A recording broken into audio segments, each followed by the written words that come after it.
Hello दोस्तों, आज की कहानी का नाम है सुजान भगत। ये प्रेमचंद की एक प्रसिद्ध कहानी है जो भक्त बनने के महत्व को दर्शाती है। कहानी में सुजान, एक किसान जो पहले निर्धन और गरीब था, धीरे धीरे अपने कर्मों और ईमानदारी के कारण एक सफल व्यक्ति बन जाता है। चलिए कहानी का वाचन प्रारंभ करते हैं। सीधे सादे किसान धन हाथ आते ही धर्म और कीर्ति की ओर झुकते हैं। दिव्य समाज की भांति वे पहले अपने भोग विलास की ओर नहीं दौड़ते। सुजान की खेती में कई साल से कंचन बरस रहा था। मेहनत तो गांव के सभी किसान करते थे, पर सुजान के चंद्रमा बली थे। उसर में भी दाना छींट आता तो कुछ न कुछ पैदा हो जाता था। 3 वर्ष लगातार ऊख लगती गई। उधर गुड़ का भाव तेज था। कोई 2-2.5 हजार हाथ में आ गए। बस चित्त की वृत्ति धर्म की ओर झुक पड़ी। साधु संतों का आदर सत्कार होने लगा। द्वार पर धूनी जलने लगी। कानून वो इलाके में आते तो सुजान महतो के चौपाल में ठहरते। हल्के के हेड कांस्टेबल, थानेदार, शिक्षा विभाग के अफसर एक न एक उस चौपाल में पड़ा ही रहता। महतो मारे खुशी के फूले न समाते। धन्य भाग, उसके द्वार पर अब इतने बड़े बड़े हाकिम आकर ठहरते हैं। जिन हाकिमों के सामने उसका मुंह न खुलता था, उन्हीं की अब महतो महतो करते जबान सूखती थी। कभी कभी भजन भाव हो जाता। एक महात्मा ने डौल अच्छा देखा तो गांव में आसन जमा दिया। गांजे और चरस की बहार उड़ने लगी। एक ढोलक आई, मजीरे मिंगाए गए, सत्संग होने लगा। ये सब सुजान के दम का जलूस था। घर में सेरो दूध होता, मगर सुजान के कंठ तले एक बूंद भी जाने की कसम थी। कभी हाकिम लोग चखते, कभी महात्मा लोग। किसान को दूध घी से क्या मतलब, उसे रोटी और साग चाहिए। सुजान की नम्रता का अब पार आवार न था। सबके सामने सिर झुकाए रहता। कहीं लोग यह न कहने लगे कि धन पाकर उसे घमंड हो गया है। गांव में कुल 3 कुएं थे। बहुत से खेतों में पानी न पहुंचता था, खेती मारी जाती थी। सुजान ने एक पक्का कुआं बनवा दिया। कुएं का विवाह हुआ, यज्ञ हुआ, ब्रह्मभोज हुआ। जिस दिन पहली बार पुर चला, सुजान को मानो चारों पदार्थ मिल गए। जो काम गांव में किसी ने न किया था, वह बाप दादा के पुण्य प्रताप से सुजान ने कर दिखाया। एक दिन गांव में गया कि यात्री आकर ठहरे। सुजान ही के द्वार पर उनका भोजन बना। सुजान के मन में भी गया करने की बहुत दिनों से इच्छा थी। यह अच्छा अवसर देखकर वह भी चलने को तैयार हो गया। उसकी स्त्री बुलाकी ने कहा, अभी रहने दो, अगले साल चलेंगे। सुजान ने गंभीर भाव से कहा, अगले साल क्या होगा कौन जानता है। धर्म के काम में मीन मेख निकालना अच्छा नहीं। जिंदगानी का क्या भरोसा। बुलाकी, हाथ खाली हो जाएगा। सुजान, भगवान की इच्छा होगी तो फिर रुपये हो जाएंगे। उनके यहाँ किस बात की कमी है। बुलाकी इसका क्या जवाब देती। सत्कार्य में बाधा डालकर अपनी मुक्ति क्यों बिगाड़ती। प्रातः काल स्त्री और पुरुष गया करने चले। वहां से लौटे तो यज्ञ और ब्रह्मभोज की ठहरी। सारी बिरादरी निमंत्रित हुई। 11 गांवों में सुपारी बटी। इस धूमधाम से कार्य हुआ कि चारों ओर वाह वाह मच गई। सब यही कहते थे कि भगवान धन दे तो दिल भी ऐसा दे। घमंड तो छू नहीं गया। अपने हाथ से पत्तल उठाता फिरता था। कुल का नाम जगा दिया। बेटा हो तो ऐसा हो, बाप मरा तो घर में भूनी भांग भी नहीं थी। अब लक्ष्मी घुटने तोड़कर आ बैठी है। एक द्वेषी ने कहा, कहीं गड़ा हुआ धन पा गया है।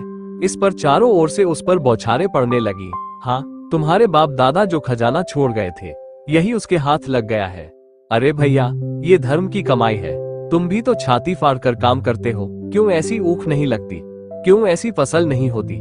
भगवान आदमी का दिल देखते हैं। जो खर्च करता है उसी को देते हैं। सुजान महतो सुजान भगत हो गए। भगतों के आचार विचार कुछ और होते हैं। वो बिना स्नान किए कुछ नहीं खाता। गंगा जी अगर घर से दूर हो और वो रोज स्नान करके दोपहर तक घर न लौट सकता हो, तो पर्वों के दिन तो उसे अवश्य ही नहाना चाहिए। भजन भाव उसके घर अवश्य होना चाहिए। पूजा अर्चना उसके लिए अनिवार्य है। खान पान में भी उसे बहुत विचार रखना पड़ता है। सबसे बड़ी बात यह है कि झूठ का त्याग करना पड़ता है। भगत झूठ नहीं बोल सकता। साधारण मनुष्य को अगर झूठ का दंड 1 मिले तो भगत को 1 लाख से कम नहीं मिल सकता। अज्ञान की अवस्था में कितने ही अपराध क्षम्य हो जाते हैं। ज्ञानी के लिए क्षमा नहीं है, प्रायश्चिता नहीं है। यदि है तो बहुत ही कठिन। सुजान को भी अब भगतों की मर्यादा को निभाना पड़ा। अब तक उसका जीवन मजूर का जीवन था। उसका कोई आदर्श, कोई मर्यादा उसके सामने न थी। अब उसके जीवन में विचार का उदय हुआ, जहाँ का मार्ग कांटों से भरा हुआ है। स्वार्थ सेवा ही पहले उसके जीवन का लक्ष्य था। इसी कांटे से वो परिस्थितियों को तौलता था। वो अब उन्हें औचित्य के कांटों पर तौलने लगा। यो कहो कि जड़ जगत से निकलकर उसने चेतन जगत में प्रवेश किया। उसने कुछ लेन देन करना शुरू किया था, पर अब उसे ब्याज लेते हुए आत्मग्लानि सी होती थी। यहाँ तक कि गौओं को दुहाते समय उसे बछड़ों का ध्यान बना रहता था, कहीं बछड़ा भूखा न रह जाए, नहीं तो उसका रोआ दुखी होगा। वो गांव का मुखिया था, कितने ही मुकदमों में उसने झूठी शहादतें बनवाई थी, कितनों से डांड लेकर मामले का रफा दफा करा दिया था। अब इन व्यापारों से उसे घृणा होती थी, झूठ और प्रपंच से कोसों दूर भागता था। पहले उसकी यह चेष्टा होती थी कि मजूरों से जितना काम लिया जा सके लो और मजूरी जितनी कम दी जा सके दो, पर अब उसे मजूर के काम की कम, मजूरी की अधिक चिंता रहती थी, कहीं बेचारे मजूर का रोआ न दुखी हो जाए। वो उसका वाक्यांश सा हो गया था, किसी का रोआ न दुखी हो जाए। उसके दोनों जवान बेटे बात बात में उस पर फप्तियां कसते, यहाँ तक कि बुलाकी भी अब उसे कोरा भगत समझने लगी थी, जिसे घर के भले बुरे से कोई प्रयोजन न था। चेतन जगत में आकर सुजान भगत कोरे भगत रह गए। सुजान के हाथों से धीरे धीरे अधिकार छीने जाने लगे। किस खेत में क्या बोना है, किसको क्या देना है, किसको क्या लेना है, किस भाव क्या चीज बिकी, ऐसी ऐसी महत्वपूर्ण बातों में भी भगत जी की सलाह न ली जाती थी। भगत के पास कोई जाने ही न पाता, दोनों लड़के या स्वयं बुलाकी दूर ही से मामला तय कर लिया करती। गांव भर में सुजान का मान सम्मान बढ़ता था, अपने घर में घटता था। लड़के उसका सत्कार अब बहुत करते, हाथ से चारपाई उठाते देख लपक कर खुद उठा लाते, चिलम न भरने देते, यहाँ तक कि उसकी धोती छांटने के लिए भी आग्रह करते थे, मगर अधिकार उसके हाथ में न था। वो अब घर का स्वामी नहीं, मंदिर का देवता था। एक दिन बुलाकी ओखली में दाल छांट रही थी, एक भिखमंगा द्वार पर आकर चिल्लाने लगा।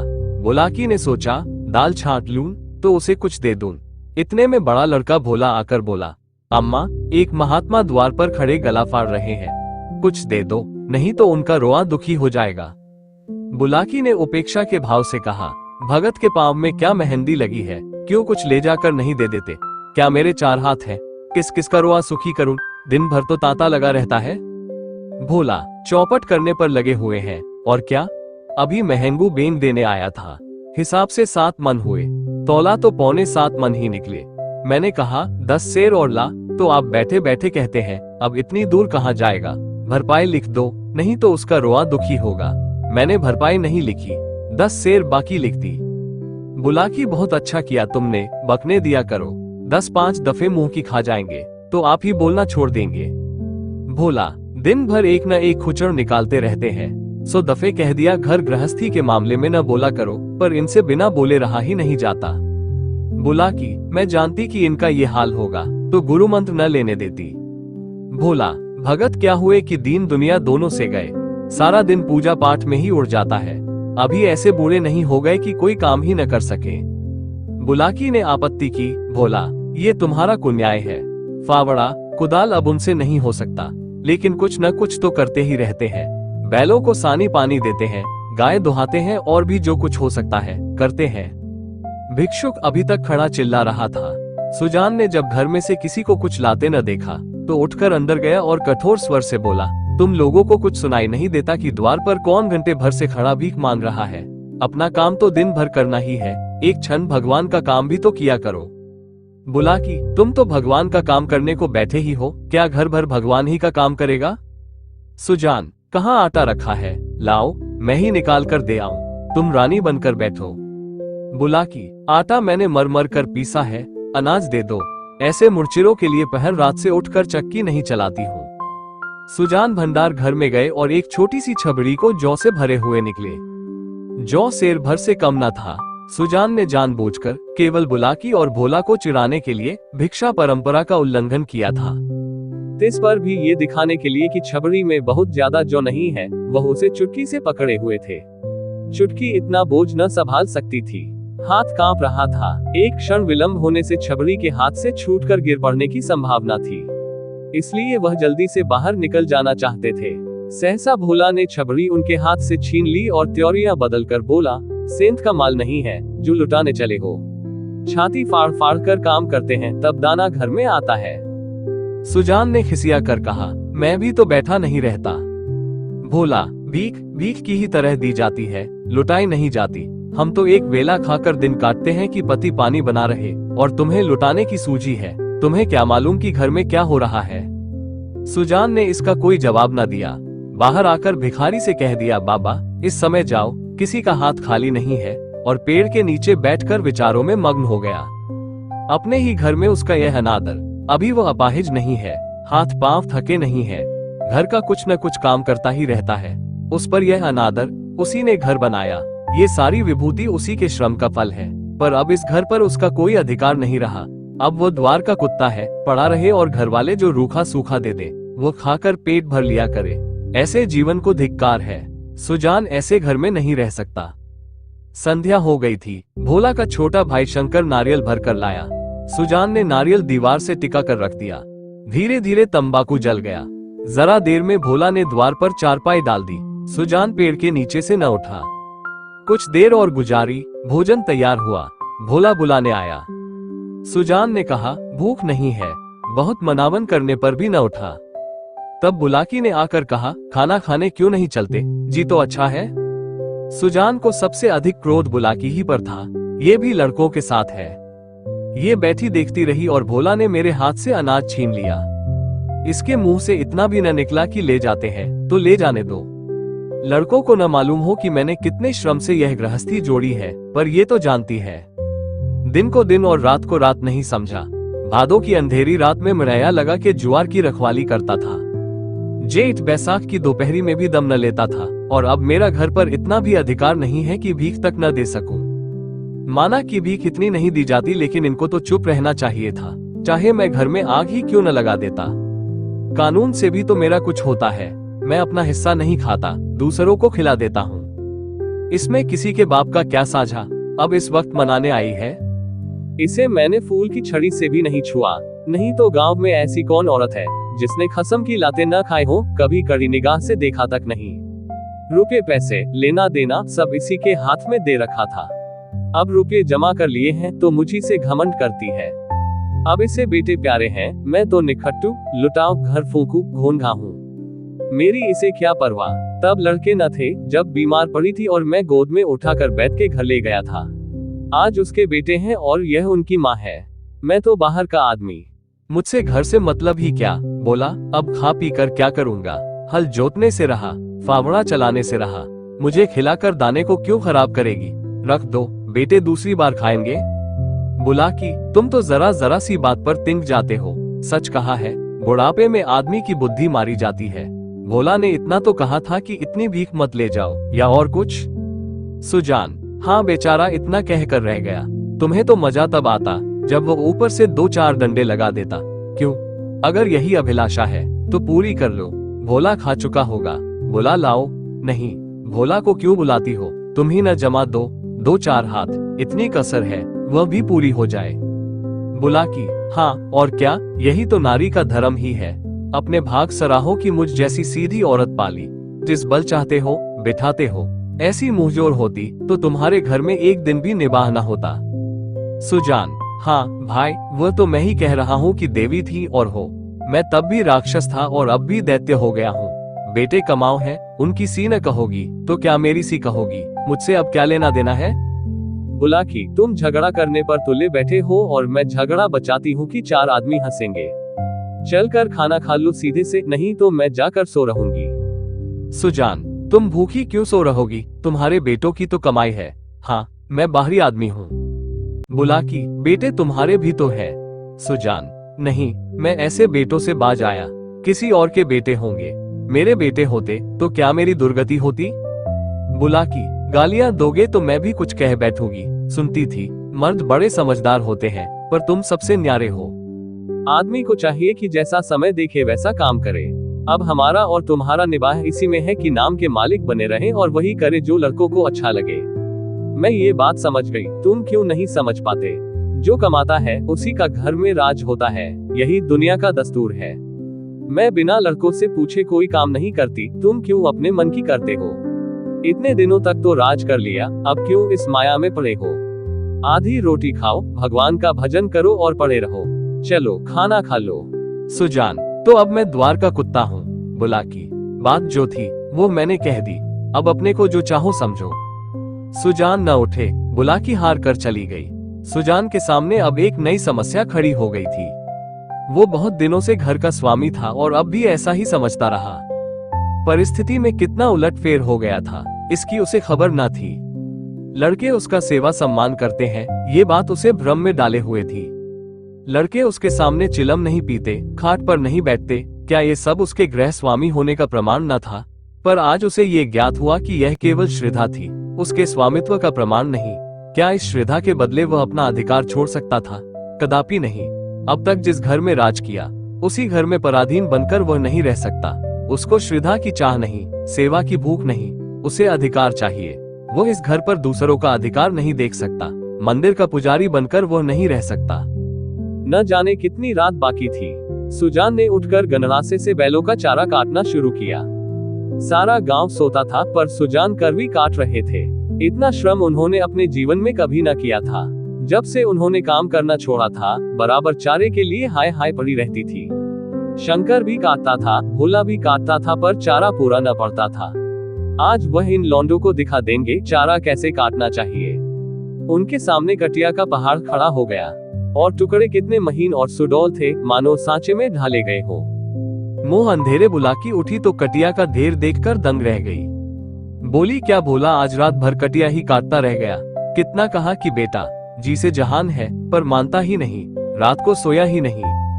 सुजान भगत ने ताने से कहा, वो सोता ही कब है, जब देखता हूँ काम ही करता रहता है। ऐसा कमाओ संसार में और कौन होगा? इतने में भोला आंखें मलता हुआ बाहर निकला। उसे भी यह ढेर देखकर आश्चर्य हुआ। माँ से बोला, क्या शंकर आज बड़ी रात को उठा था? अम्मा बुलाकी, वो तो पड़ा सो रहा है, मैंने तो समझा तुमने काटी होगी। भोला, मैं तो सवेरे उठ ही नहीं पाता, दिन भर चाहे जितना काम कर लूं, पर रात को मुझसे नहीं उठा जाता। बुलाकी, तो क्या तुम्हारे दादा ने काटी है? भोला, हाँ मालूम तो होता है, रात भर सोए नहीं, मुझसे कल बड़ी भूल हुई। अरे वह तो हल लेकर जा रहे हैं, जान देने पर उतारू हो गए हैं क्या? बुलाकी, क्रोधी तो सदा के हैं, अब किसी की सुनेंगे थोड़े ही। भोला, शंकर को जगा दो, मैं भी जल्दी से मुंह हाथ धोकर हल ले जाऊं। जब और किसानों के साथ भोला हल लेकर खेत में पहुंचा तो सुजान आधा खेत जोत चुके थे।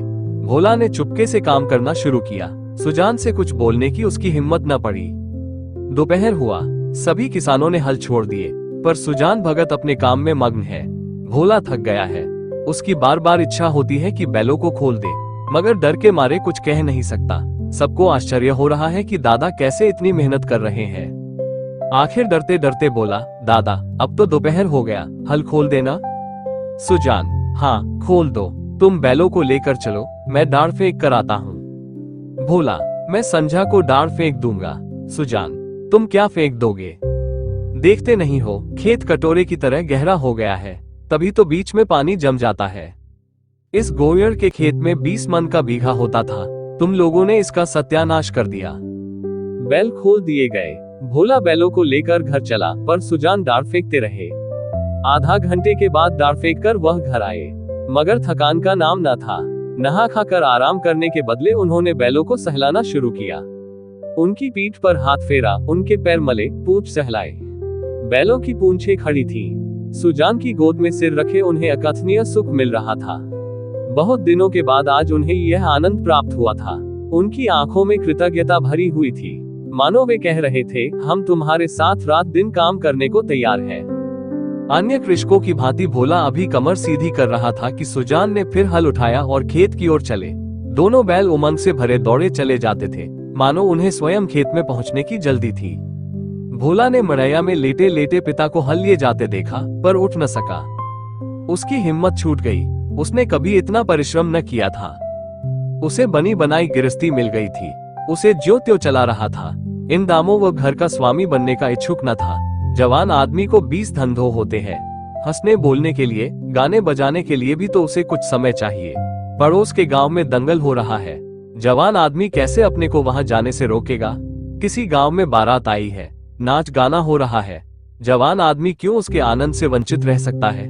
वृद्धजनों के लिए ये बाधाएं नहीं, उन्हें न नाच गाने से मतलब, न खेल तमाशे से गरज, केवल अपने काम से काम है। बुलाकी ने कहा, भोला तुम्हारे दादा हल लेकर गए।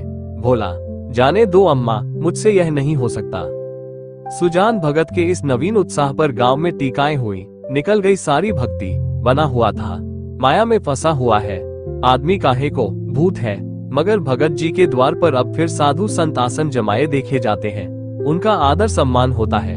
अब की उसकी खेती ने सोना उगल दिया है। बखारी में अनाज रखने की जगह नहीं मिलती। जिस खेत में 5 मन मुश्किल से होता था, उसी खेत में अब की 10 मन की उपज हुई है। चैत का महीना था। खलिहानों में सतयुग का राज था। जगह जगह अनाज के ढेर लगे हुए थे। यही समय है जब कृषकों को भी थोड़ी देर के लिए अपना जीवन सफल मालूम होता है, जब गर्व से उनका हृदय उछलने लगता है। सुजान भगत टोकरे में अनाज भर भर कर देते थे और दोनों लड़के टोकरे लेकर घर में अनाज रखाते थे। कितने ही भाट और भिक्षुक भगत जी को घेरे हुए थे। उनमें वह भिक्षुक भी था जो आज से 8 महीने पहले भगत के द्वार से निराश होकर लौट गया था। सहसा भगत ने उस भिक्षुक से पूछा, क्यों बाबा, आज कहाँ कहाँ चक्कर लगाए? भिक्षुक, अभी तो कहीं नहीं गया भगत जी, पहले तुम्हारे ही पास आया हूँ। भगत, अच्छा, तुम्हारे सामने ये ढेर है, इसमें से जितना अनाज उठाकर ले जा सको ले जाओ। भिक्षुक ने क्षुब्ध नेत्रों से ढेर को देखकर कहा, जितना अपने हाथ से उठाकर दे दोगे उतना ही लूंगा। भगत, नहीं, तुमसे जितना उठ सके उठा लो। भिक्षुक के पास एक चादर थी। उसने कोई 10 सेर अनाज उसमें भरा और उठाने लगा। संकोच के मारे और अधिक भरने का उसे साहस न हुआ। भगत उसके मन का भाव समझकर आश्वासन देते हुए बोले, बस इतना तो एक बच्चा भी उठा ले जाएगा। भिक्षुक ने भोला की ओर संदिग्ध नेत्रों से देखकर कहा, मेरे लिए इतना ही बहुत है। भगत, नहीं, तुम सकुचाते हो, अभी और भरो। भिक्षुक ने एक पंसेरी अनाज और भरा और फिर भोला की ओर सशंक दृष्टि से देखने लगा। भगत, उसकी ओर क्या देखते हो बाबा जी, मैं जो कहता हूँ वह करो, तुमसे जितना उठाया जा सके उठा लो। भिक्षुक डर रहा था कि कहीं उसने अनाज भर लिया और भोला ने गठरी न उठाने दी तो कितनी भद्दा होगी और भिक्षुकों को हंसने का अवसर मिल जाएगा। सब यही कहेंगे कि भिक्षुक कितना लोभी है, उसे और अनाज भरने की हिम्मत न पड़ी। तब सुजान भगत ने चादर लेकर उसमें अनाज भरा और गठरी बांधकर बोले, इसे उठा ले जाओ। भिक्षुक, बाबा, इतना तो मुझसे उठ न सकेगा। भगत, अरे इतना भी न उठ सकेगा, बहुत होगा तो मन भर, भला जोर तो लगाओ, देखो उठा सकते हो या नहीं। भिक्षुक ने गठरी को आजमाया, भारी थी, जगह से हिली भी नहीं। बोला, भगत जी, यह मुझसे न उठ सकेगी। भगत, अच्छा बताओ किस गांव में रहते हो? भिक्षुक, बड़ी दूर है भगत जी, अमोला का नाम तो सुना होगा। भगत, अच्छा आगे आगे चलो, मैं पहुंचा दूंगा। ये कहकर भगत ने जोर लगाकर गठरी उठाई और सिर पर रखकर भिक्षुक के पीछे हो लिए। देखने वाले भगत का ये पौरुष देखकर चकित हो गए। उन्हें क्या मालूम था कि भगत पर इस समय कौन सा नशा था। 8 महीने के निरंतर अविरल परिश्रम का आज उन्हें फल मिला था। आज उन्होंने अपना खोया हुआ अधिकार फिर पाया था। वही तलवार जो केले को भी नहीं काट सकती, सान पर चढ़कर लोहे को काट देती है। मानव जीवन में लाग बड़े महत्व की वस्तु है। जिसमें लाग है वह बूढ़ा भी हो तो जवान है, जिसमें लाग नहीं, गैरत नहीं, वह जवान भी मृतक है। सुजान भगत में लाग थी और उसी ने उन्हें अमानुष्य बल प्रदान कर दिया था। चलते समय उन्होंने भोला की ओर सगव नेत्रों से देखा और बोले, ये भाट और भिक्षुक खड़े हैं, कोई खाली हाथ न लौटने पाए। भोला सिर झुकाए खड़ा था, उसे कुछ बोलने का हौसला न हुआ। वृद्ध पिता ने उसे परास्त कर दिया था। आज की कहानी समाप्त हुई। आशा करता हूँ कि वीडियो आपको पसंद आई होगी। ऐसी ही स्टोरीज सुनने के लिए हमारी वीडियो को लाइक, शेयर और चैनल को सब्सक्राइब जरूर करें। धन्यवाद। जय हिंद।